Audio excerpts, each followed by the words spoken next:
Hi, this is Ed Kohler with Extreme Networks. And as I indicated on my last video during my whiteboard session, I indicated that I would follow up with specific sessions for each of our remote teleworking solutions. And true to the agenda that we used in the whiteboard, we're going to follow that same order. So we're going to talk about extending Fabric Connect to network locations first. Obviously, this is a very pertinent trend. State and local governments are currently acquiring locations that can be quickly turned into overflow hospital capacity. This can be anything from spare shopping center stores to hotels, to pop-up facilities. And there's also been a lot of activity setting up very temporary pop-up tents to assist with COVID-19 testing. The requirement to extend connectivity to these temporary locations is actually very pertinent right now, and we have to realize that particularly in the COVID-19 pop-up facilities, they can be incredibly mobile. So they may be somewhere for a few days and then move on, perhaps a week, and after that, they're going to be moving on to a new location. So this provides some real dynamic requirements for the healthcare institutions involved. Now, Fabric Connect is a very agile networking technology, and in certain times, we need adaptive and highly secure networks. Now, the good part of the story is that this is a normal state of affairs within our healthcare networks. Many of the major healthcare networks in this country run Fabric Connect, not only between hospitals within municipal areas, but across state boundaries. Dozens of states sometimes are tied together in one cohesive fabric mesh. Not only is that the case in the United States, that is the case globally as well. There are some countries' healthcare networks that are completely wholly run by Fabric Connect. And there's a few reasons for this. First of all, the agility, the moves, adds, and changes, the need to extend services, very, very agile, very nimbly, and almost effortless. That is key, particularly now. And this means applications can be deployed faster and with greater ease. Network segmentation, which is key at this point for security, can be done at a greater scale and with a greater inherent security level. And I've talked about the benefits of Fabric Connect from a security perspective. I am not going to talk about that. Really, what I'm going to talk about here is how we can take these values and extend them out to remote locations. But before we do that, we have to think about cybersecurity. It is more important than ever. Believe it or not, there are folks that are taking advantage of this crisis. There are increased events of phishing. There are fake emails from CDC, fake emails from FEMA, fake government emails promising the rebates for the economic recovery package. There have been denial of service attacks against healthcare, and there's also been several ransomware attacks. So we need to realize that while we do need to extend a very dynamic and remote footprint, we have to keep security in mind. We just can't do it through open doors. And this is kind of culminated with a slide I show almost every presentation on security, and that is the NSA's recommendations: limit access to important systems, segment networks and data, and implement application whitelisting. So this is stuff that we need to do with traditional networking technology. It's hard to do this and do it, effortlessly. It requires a lot of setup and configuration. And that's really where Fabric Connect comes in, particularly when you marry Fabric Connect with policy and network access control. While Fabric Connect itself provides the overall core transport, the individual hyper-segmentation to separate communities of interest, it also leverages on native stealth technology because it doesn't use IP in the core. It is an end-to-end Ethernet fabric, next-generation forwarding capabilities, and then finally the concept of automatic elasticity, which I'll come back to shortly.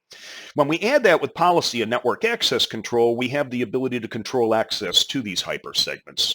We can even do dynamic creation of network segments as users and devices are onboarded to the network.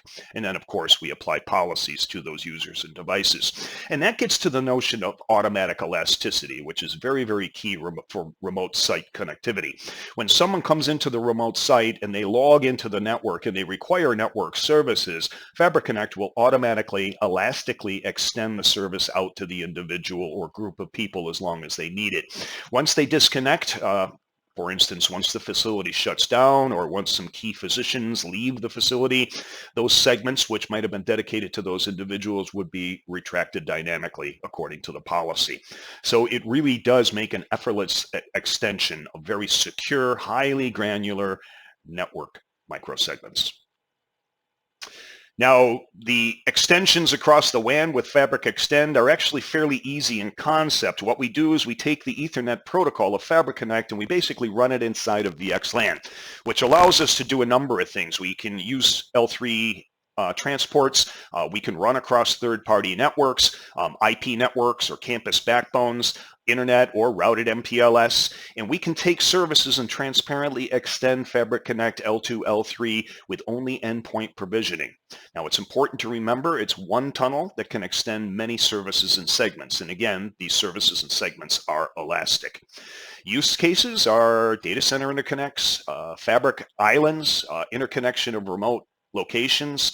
Now, many people who look at this solution are obviously people who already have Fabric Connect, but I do want to note that with just the nodes I'm going to talk about in this presentation, you could build a very lightweight, remote, extensive Fabric Connect infrastructure. And in order to do this, we need lighter weight platforms. And introducing the Extreme Access Platform 1400. It is a new WAN access device for distributed enterprise. It provides fabric services, segmentation, extension over multiple WAN types, powered by something called Fabric Connect VPN. And we'll talk a little bit about the details on that. It's basically an IPsec encapsulation of the actual NNI. Now, there are two models to this box. First of all, the small branch appliance, which is the XA1440. About 100 megabits WAN bandwidth with 4 core processors. Mid-size branch, the XA1480 with up to 500 megabits bandwidth and 8 cores. Note that the 8 core, the XA1480, will be enabled with a guest VM architecture in the future, which would be certainly very handy for a remote branch type facility. Now, I'm not going to go into a lot of details on the product. There are presentations that are very specific to this. Rather than do that, I want to talk about the use modes. We can first of all run it as a Fabric Extend over the service provider WAN. So at that point, we're treating it more or less like a small VSP box, and we're just placing it out at the remote site. We're assuming that you're able to support the WAN MTU requirements, and at that point, you do not require fragmentation or reassembly. However, for many remote sites, you may not have that convenience, and you may be running over just public internet. At that point, you will be forced into two things. First of all, usually lower bandwidth profiles, and then secondarily, the need to support fragmentation and reassembly. And then also we have to realize that we would want encryption at that point, and that's where we use IPsec to protect the sessions over the internet connections. Now, to go further, let's just show a real-world deployment example, something that's happening now as we speak. I'm not going to use the customer's name, but basically a state and local government is using secure network extensions to have pop-up locations from municipal governments out to existing COVID drive-up facilities, and this is being done actively as we speak. Now, there is another platform I do want to mention, and that is the VSP 4900.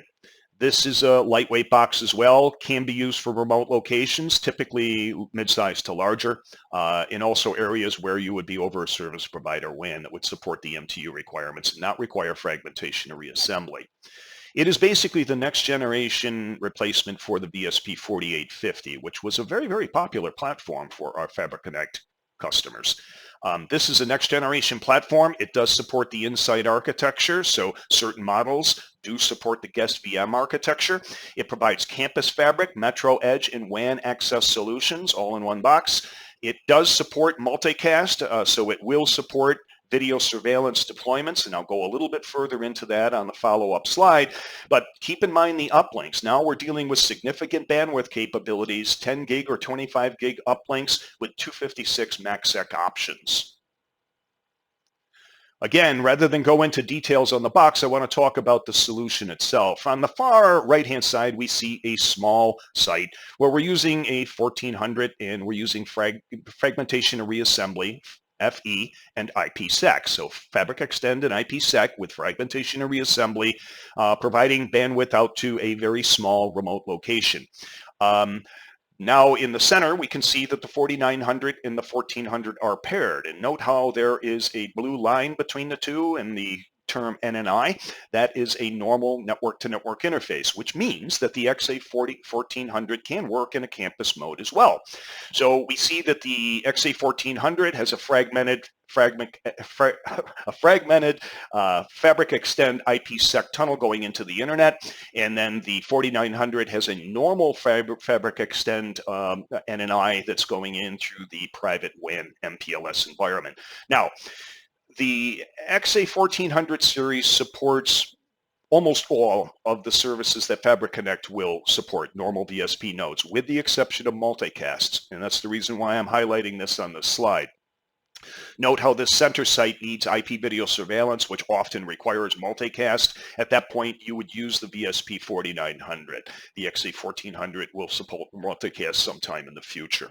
Now, on the far left-hand side, we see that the 1400 can also dual home itself, so it has a normal Fabric Extend connection to the private WAN MPLS, and then it's also using a fragmented Fabric Extend connection protected by IPsec out to the internet.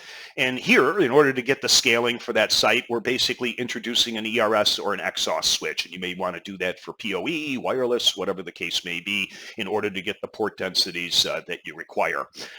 So this kind of shows how the products can be used in combination. As you can see, it's a very flexible type of model. Can implement and deploy Fabric Connect, all of its power, directly out to remote locations with minimal or almost effortless delivery. Thank you very much for your time. And above all, stay safe, stay healthy, and stay active.